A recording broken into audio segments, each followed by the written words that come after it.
Dear friends, you are most welcome at Study with PN Sharma. Dear friends, आज हम 30 मई 2020 दैनिक जागरण का एनालिसिस करेंगे। तो आज के दिन दैनिक जागरण में कौन कौन सी न्यूज है जो हमारे यूपीएससी एंड स्टेट पीसीएस के पॉइंट ऑफ व्यू से इंपॉर्टेंट है, उन सभी का हम डिस्कशन करेंगे। तो डिस्कशन स्टार्ट करने से पहले और हमारा जो मेन एनालिसिस का मोटो है, मिस एम है, वो है आओ दैनिक जागरण को द हिंदू बनाएं। तो जो द हिंदू की लेवल का जो न्यूज़ रहता है उसको हम दैनिक जागरण में इंक्लूड कर रहे हैं।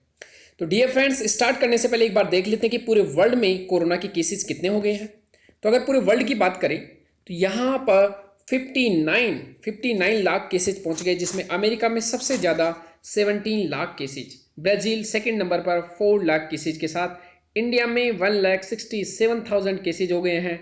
दिल्ली की अगर बात करें तो यहाँ 17,000 केसेज। अगर पूरे इंडिया में राज्यों की बात करें तो सबसे ज़्यादा केसेज हैं महाराष्ट्र 62,000 केसेज, तमिलनाडु में 20,000 एंड गुजरात में 15,000, राजस्थान 8,000। तो दिल्ली को अगर देखें तो दिल्ली थर्ड नंबर पर है पूरे हिंदुस्तान में। तो ये याद रखें। अब स्टार्ट करते हैं हम आज की न्यूज़। तो हमारे लिए इंपॉर्टेंट न्यूज़ क्या है? फर्स्ट न्यूज, जो प्रधानमंत्री मोदी साहब ने कुछ कुछ बातें बोली है, तो इनकी इनका ये जो लिखा है इन्होंने कि इन्होंने क्या क्या किया, इनका कार्यकाल, दूसरे कार्यकाल का 1 साल पूरा होने के बाद इन्होंने जो जो बातें बोली है उसमें से हमारे लिए क्या इंपॉर्टेंट है, एक हमको समझना चाहिए यहाँ से कि आर्टिकल 370 क्या था। डियर फ्रेंड्स, आर्टिकल 370 पहले से आर्टिकल नहीं था। इसे सामान्य रूप से एक राष्ट्रपति ऑर्डर के द्वारा डायरेक्टली इंक्लूड कर लिया गया था संविधान में। मीन्स संविधान जब बन रहा था उस समय आर्टिकल नहीं था, इसको डायरेक्टली राष्ट्रपति के द्वारा एक ऑर्डर के द्वारा इसको इंक्लूड किया गया था 370 को। 370 में कई तरह के प्रावधान थे, जिसके तहत हमारे यहाँ पर जो डीपीएसपी फंडामेंटल ड्यूटीज़ है, मीन्स जो राज्य के नीति निर्देशक तत्व हैं, राज्य के कर्तव्य हैं, मीन्स हमारे जो नागरिक कर्तव्य हैं, वो सभी यहाँ पर लागू नहीं होते थे। इसके तहत जम्मू कश्मीर का एक अलग से संविधान था। ये सभी कुछ प्रावधान थे आर्टिकल 370 के तहत, जिन सभी को क्या किया गया, यहाँ पर इमरजेंसी नहीं लगा सकते थे, वित्तीय आपातकाल, और यहाँ पर राष्ट्रपति शासन की जगह यहाँ पर राज्यपाल शासन लगता था पहले 1 साल। उसके बाद अगर 1 साल तक राज्यपाल शासन लगने के बाद राष्ट्रपति शासन लगाया जा सकता था। तो ये कई तरह के प्रावधान थे, इसको हटा दिया गया है। राम मंदिर हमारे लिए इंपॉर्टेंट नहीं है। बस इतना सा याद रखना कि राम मंदिर का जब निर्णय आया था तो हमारे देश में कम्युनिटी जो थी, दोनों कम्युनिटी, उनमें क्या था, सौहार्द का भाव था, किसी तरह का कोई विरोध नहीं हुआ। ये हमारे लिए बहुत इंपॉर्टेंट बात था। 3 तलाक में क्या होता है, कोई भी महिला रहती है मुस्लिम्स, उनको अगर उनका पति 3 बार तलाक तलाक तलाक बोल देता है तो तलाक हो जाता है, लेकिन अब ये दंडनीय अपराध हो गया है, इसको याद रखना।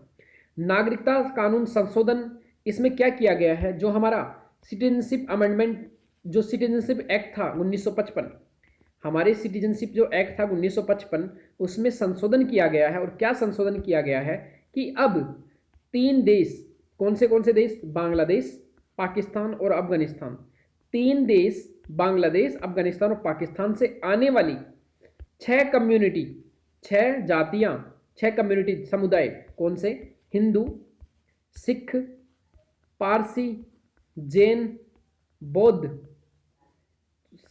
सिख हो गए एंड बौद्ध हो गए, एंड उसके अलावा क्रिश्चियंस, इन सभी को क्या दिया जाएगा यहाँ पर, नागरिकता। तो केवल किसको छोड़ दिया गया, यहाँ मुस्लिम्स को छोड़ दिया गया। बाकी जो 6 कम्युनिटी, इनको क्या दिया जा रहा है, यहाँ पर नागरिकता दी जाएगी। अगर इन 3 देशों से कोई नागरिक आता है तो उनको नागरिकता दे दी जाएगी इंडिया की, जबकि इसमें मुस्लिम्स नहीं है शामिल, इसीलिए इसका विरोध हो रहा है, किसका, नागरिकता संशोधन कानून का। तो नागरिकता संशोधन कानून का एक बार हमने पहले भी डिस्कशन किया था। इसमें इंपॉर्टेंट याद रखना, 3 देशों से आई हुई 6 कम्युनिटी को यहाँ पर क्या दिया जाएगा, नागरिकता दी जाएगी। साथ में अगर वो, उनके पास कोई कागजात वगैरह नहीं है, कब से यहाँ रह रहे हैं, तो भी कोई दिक्कत नहीं है, उनको नागरिकता मिल जाएगी। लेकिन डेट यहाँ पर जो फिक्स की गई है, 2014 से जो पहले लोग आए हैं उन्हीं को इसमें नागरिकता दी जाएगी। उसके बाद जो है उनको नागरिकता नहीं दी जाएगी। तो ये सभी कुछ पॉइंट्स थे जो हमारे लिए इंपॉर्टेंट है। यहाँ से 3 तलाक, नागरिकता संशोधन कानून, ये सभी आप याद रखना। तो सिर्फ इतना सा याद रखना। उसके बाद एक चीफ ऑफ डिफेंस स्टाफ लेकर आए हैं। पहले क्या होता था, तीनों जो आर्मी थी, चाहे हमारी आर्मी हो, चाहे नेवी हो, चाहे एयरफोर्स हो, सभी का एक एक प्रमुख हुआ करता था। तो तीनों आर्मी में कोऑर्डिनेशन नहीं रहता था। तो अब क्या लाया गया है, एक chief of defence staff, means तीनों आर्मी पर एक डिफेंस स्टाफ लाया गया है, चीफ ऑफ डिफेंस। अब ये तीनों आर्मियों में कोऑर्डिनेट करेगा, तो कभी भी जरूरत पड़ेगी तो अब ऐसा हो सकता है। तो ये थोड़ा सा याद रखना। इसके अलावा इन्होंने क्या कहा कि हमने प्रधानमंत्री गरीब कल्याण योजना, जो कोरोना वायरस था, इससे लड़ने के लिए इन्होंने क्या लेकर आए, प्रधानमंत्री गरीब कल्याण योजना। तो यहां पर याद रखना कि कौन सी, प्रधानमंत्री गरीब कल्याण योजना, जिसके तहत लोगों को क्या दिया जा रहा है, 5 kg आट 5 kg गेहूं या कोई भी ग्रेन्स और 1 kg दाल। यहां पर इन्होंने कहा है कि पीएम किसान योजना, पीएम किसान सम्मान निधि योजना, हमने पहले भी देखा था कि जो किसान हैं उनको इसके तहत 6,000 रुपीज पर ईयर मिलेंगे, 3 किस्तों में, 2-2 हज़ार की किस्तें। और पहले कितना था, पहले जो किसान के पास केवल 2 हेक्टेयर तक जमीन थी उसी को इसका लाभ मिलता था। लेकिन अब इस वाले प्रतिबंध को हटा दिया गया है, अब कोई भी किसान रहे उसको इसका लाभ मिलेगा। और ये एक सेंट्रल सेक्टर स्कीम है, मीन्स केंद्रीय क्षेत्र की स्कीम है। मीन्स 100% जो फंड जाएगा वो कहाँ से जाएगा, केंद्र सरकार से। जो स्कीम्स रहती है वो 2 प्रकार की होती है, एक सेंट्रल सेक्टर, एक सेंट्रल स्पॉन्सर्ड, एक केंद्रीय क्षेत्रक और एक केंद्र प्रायोजित स्कीम। केंद्रीय क्षेत्र की स्कीम में 100% पैसा सेंट्रल गवर्नमेंट देती है, जबकि केंद्र प्रायोजित जो स्कीम रहती है उसमें सेंट्रल और स्टेट गवर्नमेंट दोनों मिलकर पैसा खर्च करती है। तो ये सभी कुछ पॉइंट्स थे फर्स्ट नंबर पेज पर जो आपको याद रखने चाहिए। उसके अलावा ट्रंप का दावा, चीन के विवाद पर मोदी का मूड खराब, ये सभी जस्ट एक पॉलिटिकल एजेंडाज है जिनके तहत ऐसा किया जाता है, तो हमको इसका टेंशन नहीं लेना है। पेज नंबर सेकंड में हमारे लिए कोई न्यूज़ नहीं, नेशनल कैपिटल दिल्ली की है, इसलिए हमको ज़्यादा यूपीएससी के लायक कोई न्यूज़ नहीं है। पेज नंबर थर्ड हमारे लिए बहुत इंपॉर्टेंट है। इस्लामोफोबिया के मुद्दे पर पाक का दांव विफल। इसमें क्या होता है, इस्लामोफोबिया मीन्स इस्लाम से डर लगना, और इस्लाम के डरने के कारण देशों द्वारा ऐसी नीतियां बनाना जिससे मुस्लिमों को दबाया जाए। समझ रहे हो मेरी बात। इस्लामोफोबिया का मतलब मुस्लिम धर्म से डर कर मुस्लिमों के विरुद्ध ऐसी ऐसी नीतियां चलाएं जिससे उनको क्या हो, नुकसान हो, मुस्लिमों को दबाया जाए। इसीलिए इनका दावा था पाकिस्तान का कि इस्लामोफोबिया के नाम से गवर्नमेंट ऑफ इंडिया कई तरह के ऐसे नियम कायदे बना रही है जिससे मुसलमान परेशान हो, उनको दबाया जाए, लेकिन ऐसा नहीं। अब हम ये देखेंगे कि यहां पर जो है क्या है, इस्लामिक सहयोग संगठन कभी भी पूछा जा सकता है, क्योंकि ये कई 1-2 साल से लगातार न्यूज में चला हुआ है। तो इसके बारे में देखते हैं कि यह क्या, इस्लामिक सहयोग संगठन। तो ये देखते हैं हम, इस्लामिक सहयोग संगठन है क्या my dear friends. Organisation of Islamic cooperation की स्थापना 25 सितंबर 1969 मीन्स 1969 में इसकी क्या हुई स्थापना, कहां पर, रबात में।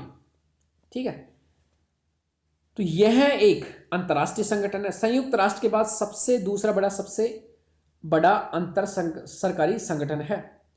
यह एक इंटर गवर्नमेंटल ऑर्गेनाइजेशन में कई गवर्नमेंट एक साथ मिलकर इसमें काम करती है। इसमें 57 देश हैं, अभी कितने सदस्य हैं इसके, 57, और 40 इसमें मुस्लिम बहुल देश हैं। इसका जो मुख्यालय है वो अरब के, सऊदी अरब का जिदा, जैसे इंग्लिश में इसको दा है बोलते हैं, तो जिदा, इसमें इसका क्या है कार्यालय। पाकिस्तान इसके संस्थापक देशों में सम्मिलित है। इंडिया इसका सदस्य नहीं है, तो याद रखना इस्लामिक ऑर्गेनाइजेशन जो कोऑपरेशन है उसका सदस्य इंडिया नहीं है। इसका ये संयुक्त राष्ट्र संघ या यूरोपीय संघ उसमें स्थायी प्रतिनिधि मंडल है इसका, मीन्स वहां पर इसको दर्जा मिला हुआ है सदस्य के रूप में। आगे हम यहां देखें कि इसका काम क्या है, किस लिए इसको बनाया गया था। तो इसका उद्देश्य क्या है, इसका उद्देश्य दुनिया के विभिन्न देशों के लोगों के बीच अंतर्राष्ट्रीय शांति और सद्भाव को बढ़ावा देना, साथ ही जो दुनिया के मुस्लिम समुदाय हैं उनकी हितों की रक्षा करना, सदस्य देशों के मध्य आर्थिक, सामाजिक, सांस्कृतिक, वैज्ञानिक अन्य महत्वपूर्ण क्षेत्रों में इस्लामिक एकजुटता को प्रोत्साहन देना और अंतर्राष्ट्रीय संगठनों से जुड़े सदस्यों के मध्य परामर्श की व्यवस्था करना। न्याय पर आधारित अंतर्राष्ट्रीय शांति सुरक्षा के विकास के लिए आवश्यक कदम उठाना और धार्मिक स्थलों की सुरक्षा के प्रयास में समन्वय स्थापित करना, जैसे फिलिस्तीन संघर्ष में समर्थन देना और उनके अधिकारों की जमीनी वापसी के लिए सहायता करना, विश्व के मुसलमानों की गरिमा, स्वतंत्रता और राष्ट्रीय अधिकारों की रक्षा करना, यहां पर ये सभी तालमेल करना। अब ये जो एक इंपॉर्टेंट पॉइंट है यहाँ पर कि इसकी स्थापना 1969 में हुई किस रीजन्स के कारण थी। हुआ क्या था माय डियर फ्रेंड्स कि जो प्रेजेंट में जेरूसलम है किसकी राजधानी, इजराइल की, तो वहां पर एक अल अक्सा मॉस्क्यू है, अल अस्का मॉस्क्यू है, वहां पर एक गोलीबारी हो गई थी। तो ये जो मस्जिद थी बहुत पवित्र थी, आफ्टर मक्का मदीना के बाद इसको पवित्र मस्जिद माना जाता है मुस्लिम समुदाय में। इस पर जब गोलीबारी हो गई तो कई तरह के इसके सामान नष्ट हो गए थे, इसलिए मुस्लिम समाज ने, जो पूरे जितने मुस्लिम देश थे, उन्होंने डिसाइड किया कि हमें एक साथ आना चाहिए और एक हमारे ग्रुप बनाना चाहिए ताकि हम अपने जो हित हैं उनकी सुरक्षा कर सकें। तो ये एक क्वेश्चन यहाँ से पूछा जा सकता है। पेज नंबर 4 यहाँ पर भी देखेंगे हम। पेज नंबर 3 हमारे लिए इंपॉर्टेंट है। यहाँ पर पेज नंबर 3 हमारे लिए क्या है, इंपॉर्टेंट। यहाँ से मैं इसको डिलीट कर देता हूँ, डिलीट, यस। ये हमारे लिए बहुत इंपॉर्टेंट है क्या, कि राज्य चुनाव आयुक्त का कार्यकाल घटाने वाला राज्य सरकार, आंध्र प्रदेश सरकार का अध्यादेश रद्द कर दिया। क्या हुआ था my dear friends, corona virus से, देखो जो एक होता है भारत का चुनाव आयोग, चीफ कमिश्नर ऑफ इंडिया, एक सब स्टेट्स के लिए एक एक चुनाव आयुक्त अलग से होता है जो पंचायत के चुनाव और नगर पालिका के चुनाव करवाता है। जो हमारा जो राज्य आयोग है, जो हमारा आयोग है चुनाव आयोग, चुनाव इलेक्शन कमीशन ऑफ इंडिया, वो किस किस के चुनाव करवाता है याद रखना। एक पार्लियामेंट के, चाहे राज्यसभा लोकसभा हो, एक राज्यों में विधानसभा या विधान परिषद, थर्ड राष्ट्रपति, और फोर्थ राज्य उपराष्ट्रपति। तो केवल इन्हीं का चुनाव करवाता है, चार का। लेकिन ये जो बाकी जो चुनाव करवाता है, राज्य चुनाव आयोग रहता है एक, उसका एक आयुक्त रहता है, वो किसका चुनाव करता है, राज्य में नगर पालिकाएं रहती है और जो पंचायत समितियां रहती है उनका। अभी हाल ही में क्या हुआ था कि कोरोना वायरस से पहले जो आंध्र प्रदेश में चुनाव होने वाले थे, कहां पर, नगर पालिका और जो पंचायतें थी वहां पर। लेकिन जो राज्य चुनाव आयुक्त थे वहां के, उन्होंने क्या किया, एक ऑर्डर जारी निकाला। उन्होंने क्या किया कि कोरोना वायरस के कारण वो जो चुनाव थे उनको स्थगित कर दिया। उससे वहां की गवर्नमेंट चिढ़ गई। कौन, जो आंध्र प्रदेश की जगनमोहन सरकार थी वो चिढ़ गई। उसको लगा कि इससे तो मुझे नुकसान होगा, कोरोना वायरस के समय क्या पता मैं ज़्यादा पकड़ बना लूँ, ज़्यादा जीत जाऊँ।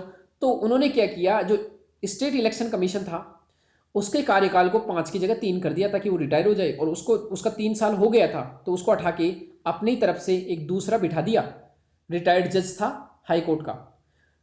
तो जो साहब थे, जो इलेक्शन कमिश्नर थे, स्टेट इलेक्शन कमिश्नर, वो पहुंच गए कहां पर, वो पहुंच गए high court, Madras high court.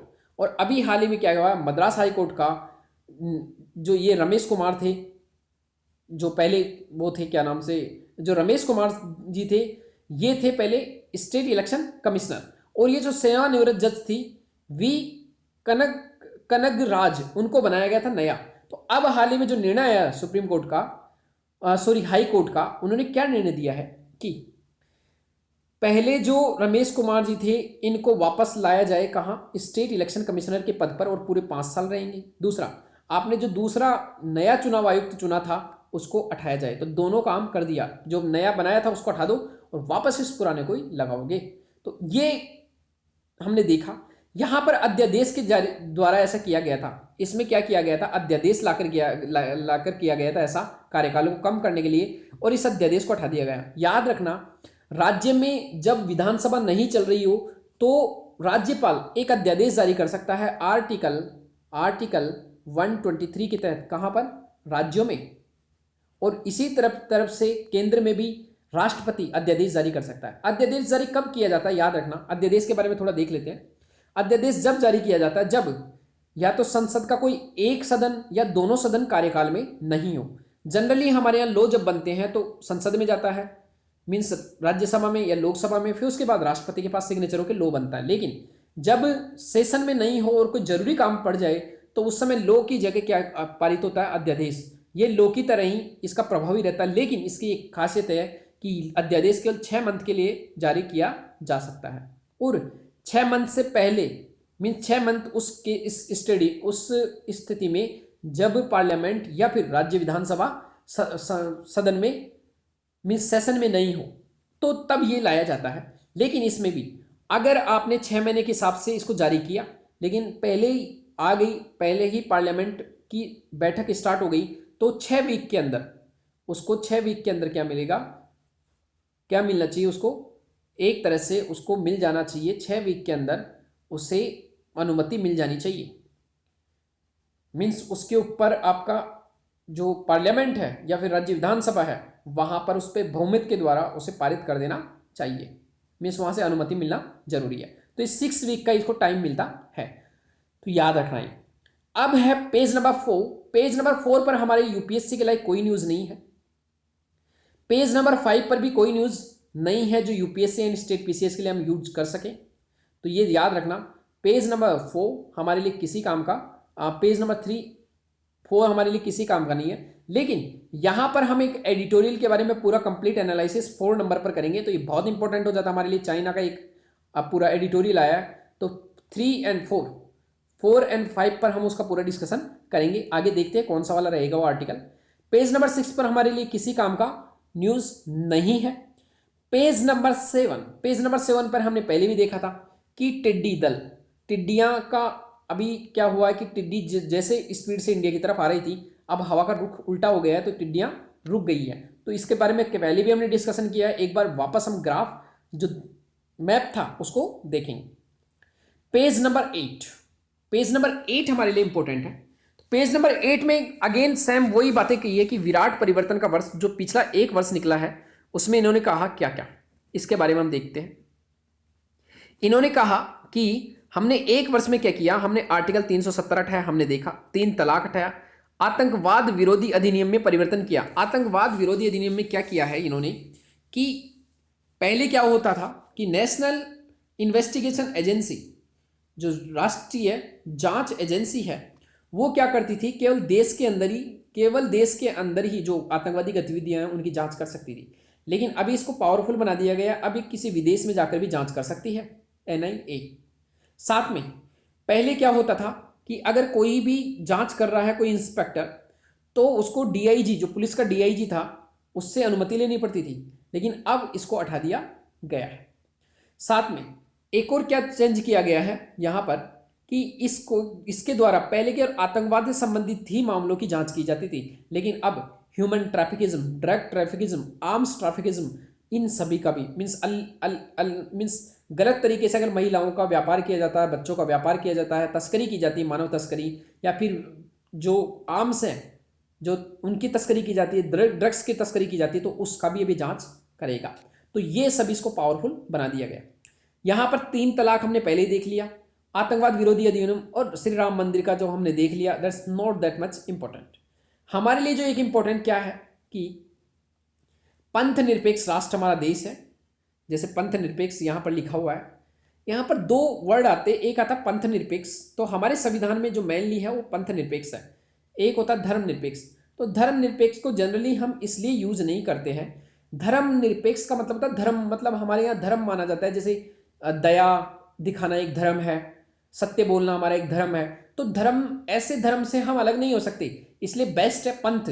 पंथ में क्या होता है, पर्टिकुलर कोई भी एक समुदाय होता है जो पर्टिकुलर किसी एक भगवान को मानता है, तो पंथ ज्यादा अच्छा है इंडिया के लिए धर्म निरपेक्ष की जगह। तो हमेशा क्या बोलना चाहिए, पंथ निरपेक्ष देश, ना कि धर्म निरपेक्ष।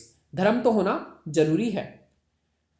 यहां पर और क्या क्या है important, chief of defence staff हमने देखा, जो बिपिन रावत साहब हैं, जो तीनों आर्मी के बीच में मिलकर काम करते हैं और अकेले एक उनके तीनों के ऊपर बनाए गए हैं। ये हमारे लिए इंपॉर्टेंट था।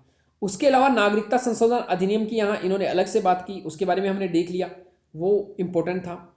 इसके अलावा जो इन्होंने एक जो इंपॉर्टेंट पॉइंट लिखा है वो हमारे लिए एक यहाँ पर इंपॉर्टेंट पॉइंट होगा, वो है एक राष्ट्र एंड एक राशन कार्ड।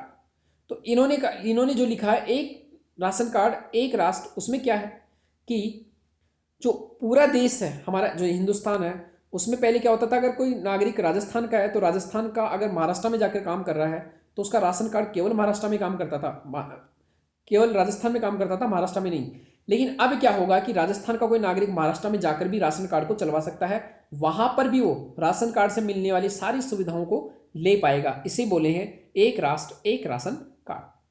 अब है हमारे लिए पेज नंबर, जो रियल एस्टेट के सहारे की दरकार। तो इन्होंने जो पॉइंट्स लिखे हैं दैट्स नॉट इंपॉर्टेंट, इतना सा याद रखना कि रियल एस्टेट सेक्टर मींस जितना भी घर निर्माण से संबंधित सेक्टर है वो उतना अच्छा काम नहीं कर रहा है। घर कौन खरीदेगा इस लॉकडाउन के समय? पहले से जीडीपी इतनी गिरी हुई है, पहले डिमोनेटाइजेशन हो गया था, लोगों के हाथ में पैसे नहीं थे, इसलिए रियल एस्टेट की हालत पतली है। ग्राम पंचायतों को राहत, दैट्स नॉट इंपॉर्टेंट। चीन का हमने देख लिया, अविश्वसनीय चीन। चीन के बारे में अभी अच्छे से पढ़ेंगे कि चीन के क्या क्या मामले हैं। यहां पर जो इंपॉर्टेंट है, सीमा विवाद के पीछे चीन के गहरे मंसूब।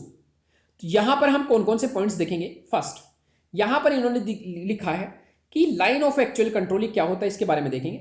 हमने पहले भी बात की है। इंडिया ने क्या किया, जो सियोक नदी है से दौलत बैग ओल्डी तक हमने 235 किलोमीटर का रोड बनाया है। इसके बारे में देखेंगे मैप में कि कहाँ रोड बना हुआ है।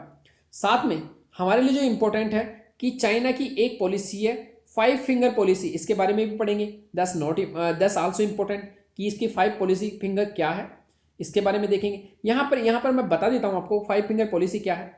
कि यहाँ पर चाइना का कहना है कि जो तिब्बत वाला इलाका है उसका हाथ है, और जो इसकी फिंगर्स में कौन कौन सी 5 फिंगर्स, एक अरुणाचल प्रदेश वाला एरिया हमारा, एक भूटान वाला यहाँ पर इलाका, एक सिक्किम, एक यहाँ पर नेपाल और लद्दाख, ये 5।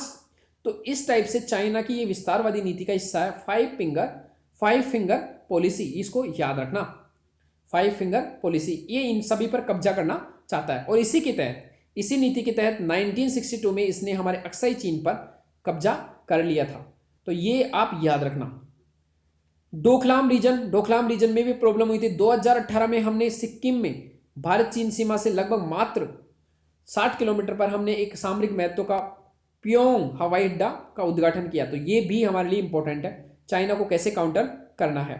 आगे डोकलाम प्रकरण, डोकलाम जो विवाद था उसके बारे में भी देखेंगे, डोकलाम विवाद क्या था। उसके बाद जो परेशान होने का रीजन है चाइना का प्रेजेंट में, उसके पीछे क्या है कि इसके सभी देश इसके पीछे पड़े हुए हैं कि आपने कोरोना वायरस खुद जनरेट किया है, आपने कोरोना वायरस का डाटा छुपाया। तो चाइना इस पर्टिकुलर बात को छिपाने के लिए और इसको डाइवर्ट करने के लिए इंडिया से सीमा विवाद क्या कर दिया, स्टार्ट कर दिया।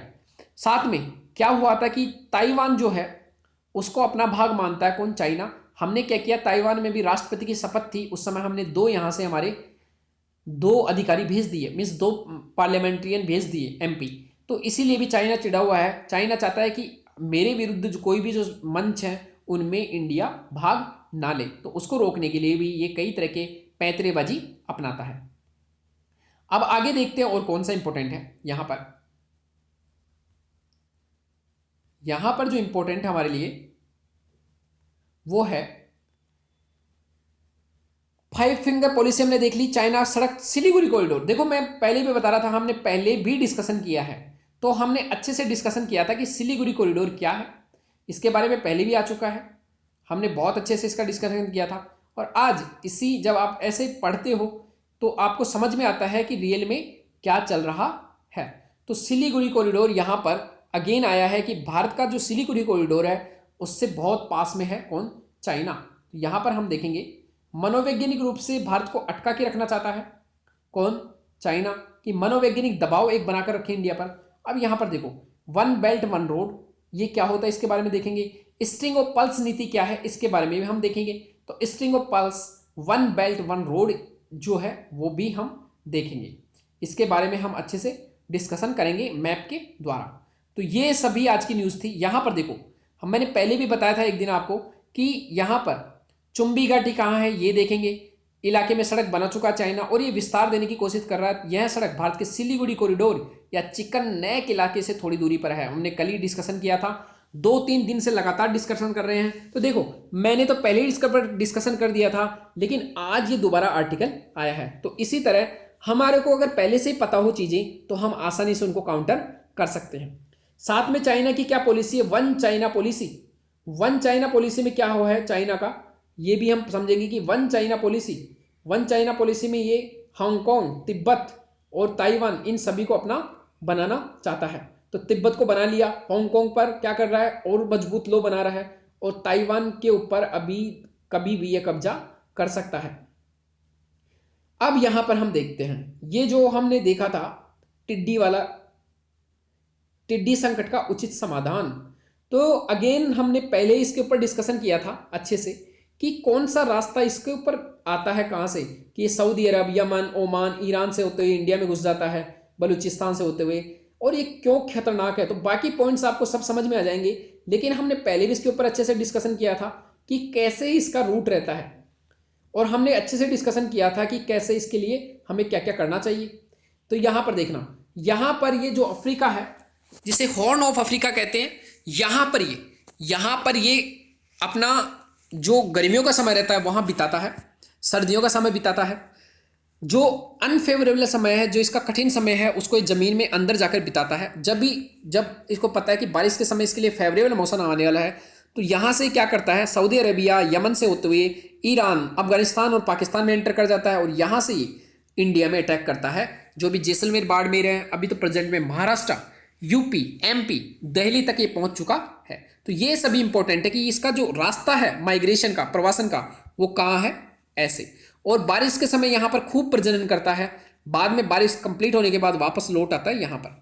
साथ में यहाँ पर भी इकट्ठे होते रहते हैं, आजकल जमीन में बीज नीचे अपने जो एग्स रहते हैं इसके, वो दे देता है। तो ये सभी समझना कि ये जो टिड्डा है, जो टिड्डियाँ हैं, वो बड़ी डेंजर रहती है खेती के लिए। ये सभी पूरी बातें इसमें की गई है, तो इसको थोड़ा सा देखना।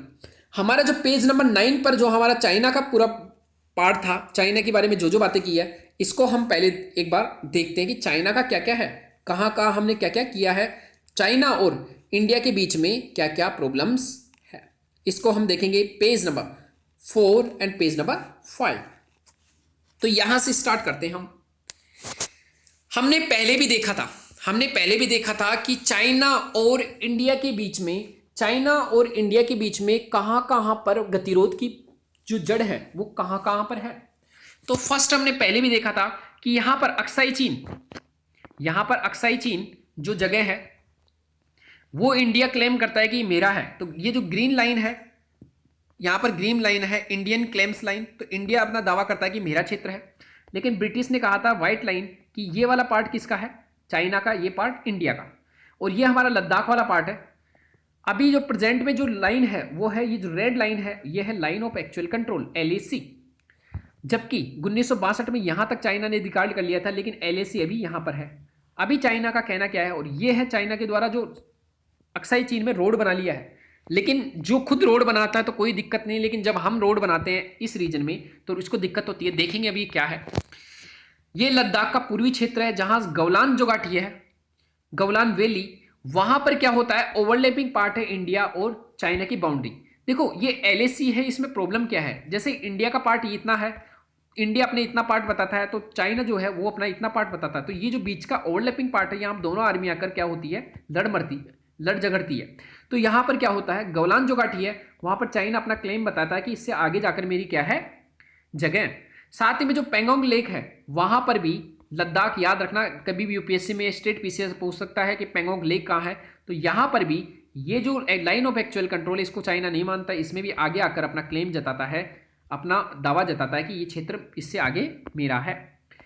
अब हम देखते हैं चाइना ने क्या किया, यहाँ पर सिनजियांग तिब्बत जो रूट है वो लाइन बना लिया, सड़क मार्ग। लेकिन जैसे इंडिया आज हमारा आया है कि दौलत बैग ओडी जो हमारे लद्दाख वाला यहाँ पॉइंट है, जो बिल्कुल अक्साई चीन के यहाँ पर पास में है, वहां से होते हुए हमने सियोक नदी के पास तक हमने लगभग 235 किलोमीटर की सड़क बना दी। इसी से भी चाइना चिढ़ा हुआ है, क्योंकि हमने, अब ये क्या है, लाइन ऑफ एक्चुअल कंट्रोल। तो इसके पास जब हम कोई भी इंफ्रास्ट्रक्चर डेवलपमेंट करते हैं तो चाइना को प्रॉब्लम होती है। और हमने देखा डोकलाम और सिलीगुड़ी कॉरिडोर और चिकन नेक आज फिर आया है। तो इसमें फिर देखते हैं कि डोकलाम कहाँ है। डोकलाम ट्राइक जंक्शन मतलब 3 देशों की बाउंड्री पर है, जिसमें China, Tibet, Sikkim means India वाला, और डोकलाम प्लेटू ये भूटान। तो ये है ट्राई जंक्शन पर, यहाँ पर डोकलाम है और ये डोकलाम प्लेटू है। तो हो क्या रहा है यहाँ पर कि जो चाइना की आर्मी थी उसने डोकलाम के पास में क्या किया, अपना इंफ्रास्ट्रक्चर, सड़क निर्माण करना स्टार्ट कर दिया। और ये जो डोकलाम रीजन है ये इंडिया के लिए बहुत इंपॉर्टेंट है। इंडिया का भूटान के साथ अच्छे संबंध है, इसलिए डोकलाम की रक्षा भी कौन करता है, इंडिया, चाइना से। तो यहाँ पर जब आर्मी आ गई, इंफ्रास्ट्रक्चर डेवलपमेंट करने लगा, तो इंडिया की आर्मी ने उसको मना किया। और ये लगभग 2 महीने तक दोनों आर्मियाँ मीन्स लगभग 70 डेज से ज़्यादा दोनों आर्मियाँ आपस में आमने सामने रही।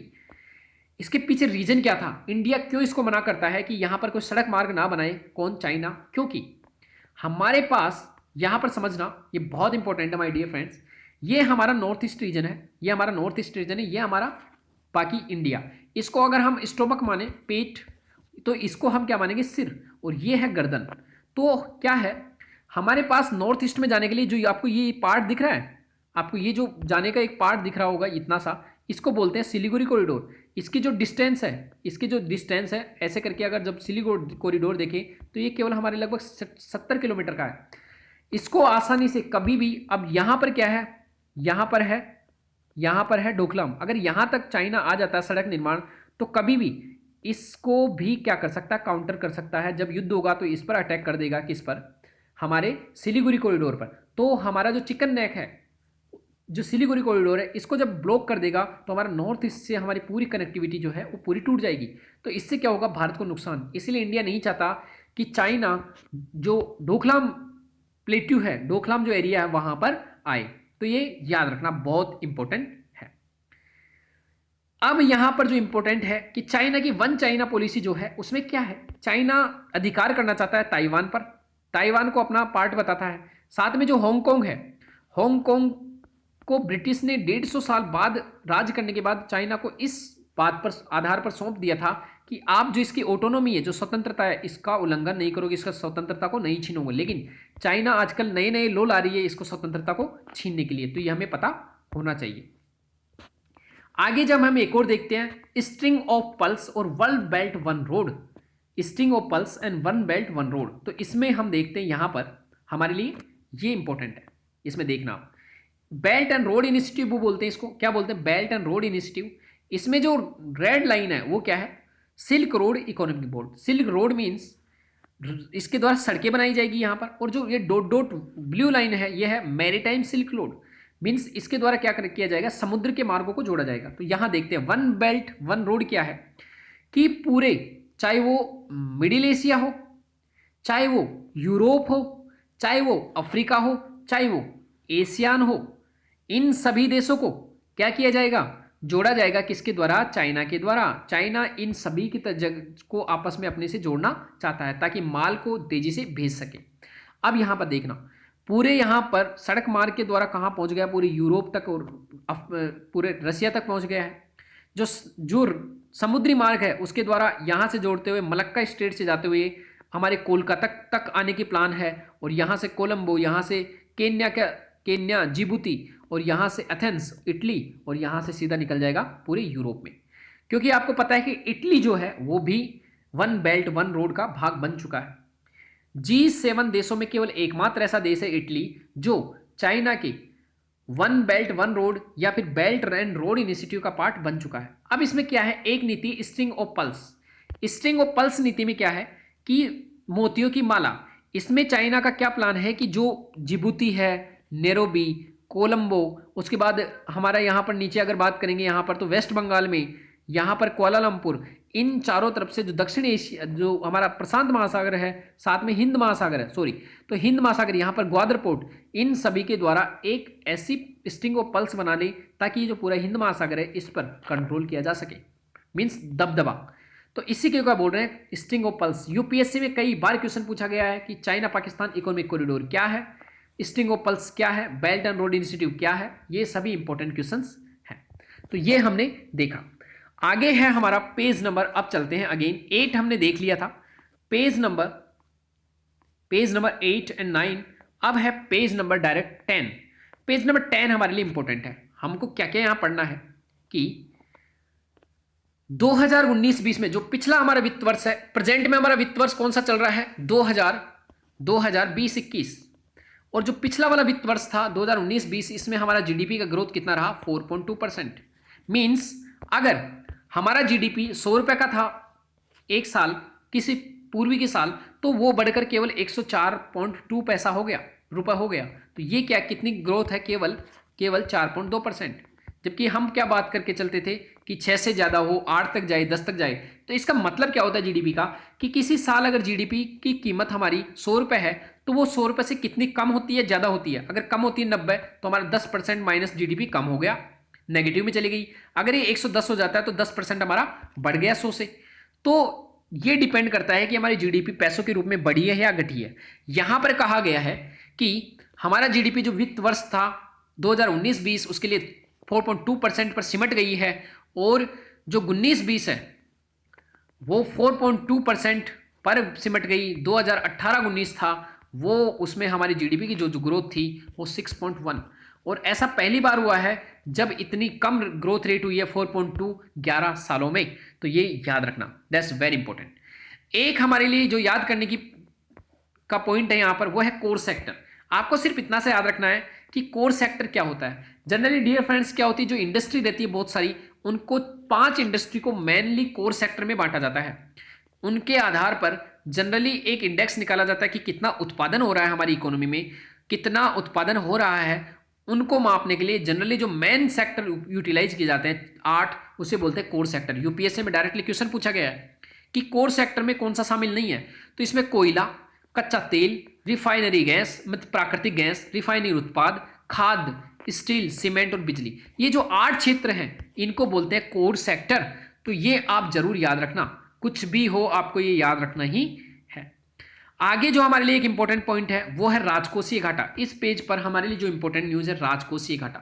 राजकोषीय घाटा होता क्या है ये मैं बता देता हूं आपको कि गवर्नमेंट, कोई भी गवर्नमेंट होती है, मान लो मोदी गवर्नमेंट है, इनके पास एक हाथ में क्या होता है, पैसा आता है, और दूसरे हाथ से क्या जाता है, पैसा जाता है। जैसे आप पेट्रोल खरीद रहे हैं या कोई इंपोर्ट कर रहे हैं, अगर इनके पास पैसा जो आ रहा है वो कम पड़ जाए और जो जा रहा है वो ज्यादा हो जाए, मीन्स खर्चा इनका क्या हो जाए, ज्यादा, और इनकी आय कम हो, तो गवर्नमेंट का अगर आय से ज्यादा खर्चा हो तो कितना ज्यादा खर्चा हो रहा है आय से, उसी को क्या बोलेंगे, राजकोषीय घाटा, means physical deficit. Physical deficit, इसको याद रखना। लेकिन अब यहां मोदी साहब चालू है, क्या है, इनकी तरफ से एक तरफ से आय आ रहा है रुपए और एक तरफ से रुपए जा रहा है, तो खर्चा तो सारा जोड़ेंगे, लेकिन जो रुपए आ रहा है इसमें ऐसा भी कर सकते हैं कि मोदी साहब यहां पर क्या करें, मार्केट से उधार ले और उधार लेके क्या करें, खर्च करें, तो इससे तो नुकसान हो सकता है। इसलिए कभी भी जब राजकोषीय घाटा निकाला जाता है तो मोदी साहब जो उधार लेंगे, उधार लेकर जो खर्च करेंगे उसको इसमें इंक्लूड नहीं किया जाएगा, क्योंकि उधार को अगर ये पैसे के रूप में माने कि हमारे पास इतना पैसा आ रहा तो कैसे, उसको तो बाद में चुकाना पड़ेगा, तो वो तो गलत है। इसीलिए राजकोषीय घाटे में सरकार जो उधारियां लेकर खर्च करती है उसको इंक्लूड नहीं किया जाता, ये आप याद रखोगे। उसको बोलते हैं बोरोइंग। तो जो बोरोइंग है, उधार लेकर जो खर्च किया जाता है, उसको इसमें इंक्लूड नहीं किया जाएगा। साथ में अगर सरकार ने कोई स्कीम चला रखी है, अगर सरकार ने सुकन्या समृद्धि योजना चला रखी है, उसमें कोई पैसा इकट्ठा हो रहा है, या फिर किसान की कोई योजना है जिसमें इकट्ठा हो रहा है, कोई छोटी छोटी सेविंग स्कीम्स है उनको इकट्ठा कर रही है सरकार पैसा, और उस खर्च को ऐसा, उस पैसे को ऐसे मानती है कि ये मेरी आय है, तो ये गलत है, क्योंकि ये सब जो जमा पैसा है सेविंग स्कीम्स का, ये तो बाद में देना पड़ेगा।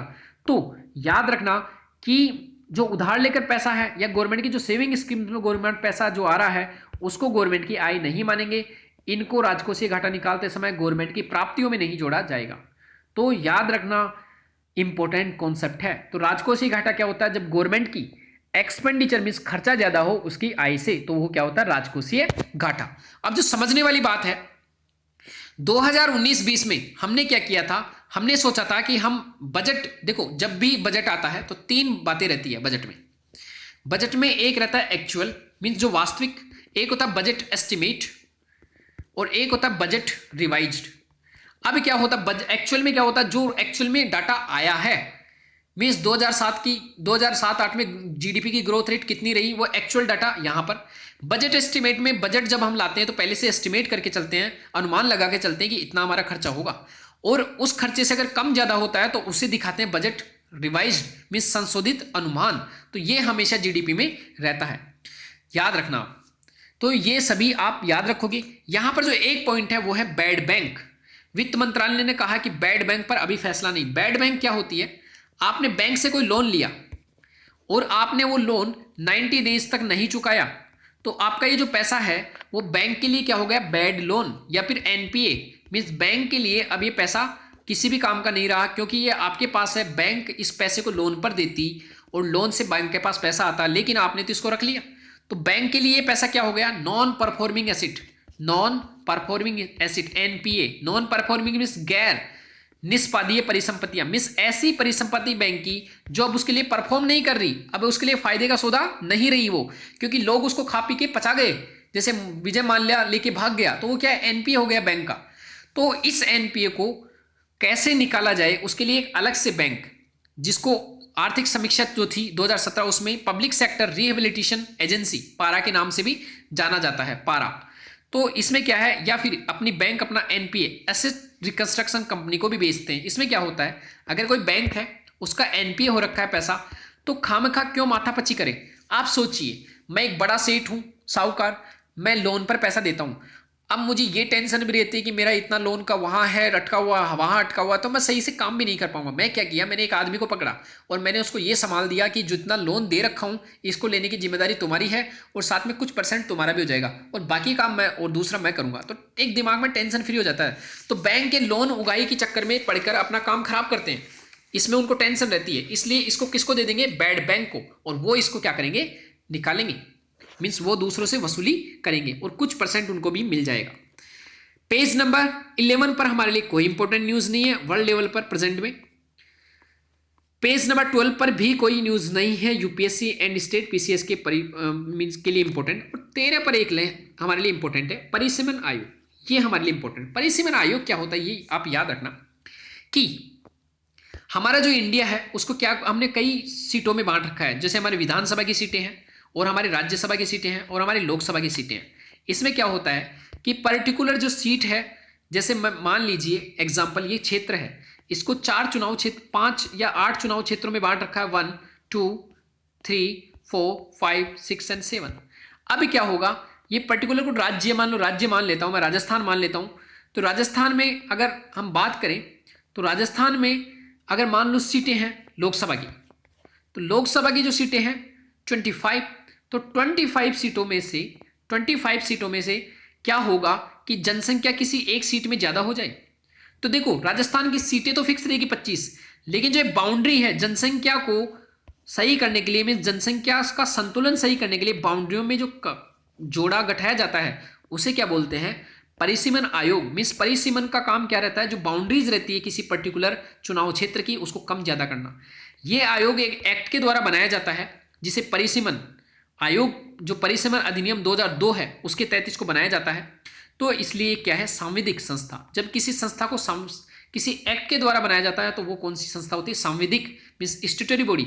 और जब ऐसी कोई संस्था जिसे संविधान निर्माण के समय बनाया गया हो या संविधान संशोधन अधिनियम के द्वारा बनाया जाए तो उसे बोलते हैं संवैधानिक मीन्स कॉन्स्टिट्यूशनल बॉडी। तो परिसीमन आयोग याद रखना, इसका याद रखोगे कि ये क्या करता है, इसको जब बनाया जाता है तो ये रिकमेंडेशन देता है, सिफारिश। सबसे इंपॉर्टेंट बात है कि इसकी जो सिफारिशें रहती है वो गवर्नमेंट पर बाध्यकारी होती है। ये जो सिफारिश देता है तो राष्ट्रपति उसको कहाँ रखवाता है, संसद के सामने।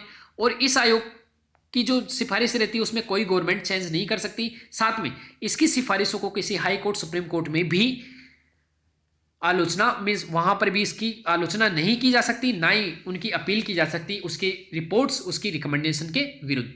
तो इसके पास बहुत पावर है, ना तो संसद इसके बदलाव कर सकती रिकमेंडेशन में, ना सरकार कर सकती, ना ही अदालत। इसकी रिकमेंडेशन फाइनल रहती है। तो ये याद रखना क्या काम करती है, जो चुनाव क्षेत्र रहते हैं उनकी बाउंड्री को कम या ज्यादा करना, जनसंख्या को एडजस्टमेंट करने के लिए। तो ये सभी न्यूज थी आज की 30 मई 2020। तो my dear friends, thank you very much for today's Dainik Jagran analysis. Thank you.